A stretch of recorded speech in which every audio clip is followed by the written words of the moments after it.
1909 भारत दमनकारी ब्रिटिश शासन के पंजों में जकड़ा हुआ था, लेकिन क्रांति की आग अंदर ही अंदर सुलग रही थी।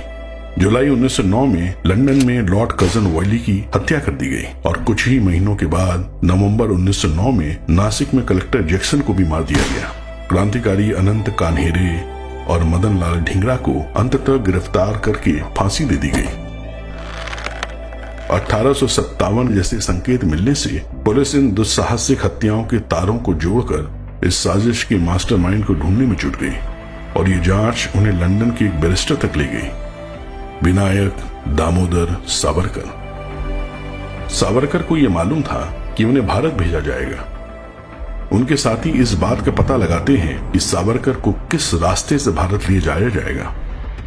जब उनका जहाज एसएस मौर्या मार्से के निकट पहुंचता है, सावरकर अपनी जान की बाजी लगाकर जहाज की खिड़की से कूद जाते हैं।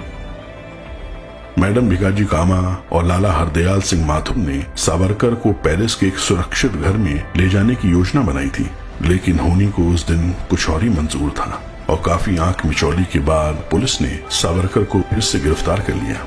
लेकिन पेरिस अंग्रेजों के लिए भी विदेशी धरती थी। ब्रिटेन की पुलिस सावरकर को फ्रांस में गिरफ्तार नहीं कर सकती थी। फ्रांसीसी सरकार ब्रिटेन के खिलाफ अंतर्राष्ट्रीय न्यायालय में पहुंच गई। सावरकर की राजनीतिक शरण का मामला अब अंतर्राष्ट्रीय विवाद बन चुका था। दुनिया भर में अंग्रेजी शासन की भारत के ऊपर अत्याचार और दमन की कहानी सामने आने लगी। अदालत ने ब्रिटेन का ही पक्ष लेते हुए वीर सावरकर को जघन्य काले पानी की दोहरे आजीवन कारावास की सजा सुना दी। ब्रिटिश इस सजा के माध्यम से एक संदेश देना चाहते थे, लेकिन एक और संदेश जनता तक पहुंच चुका था कि अंग्रेजी साम्राज्य अब भारतवासियों की पहुंच से दूर नहीं। स्वतंत्रता की सुलगती चिंगारी तेजी से शोलों में बदलने लगी और अंततः 1947 में अंग्रेजी शासन को घुटने टेकने पर मजबूर कर दिया।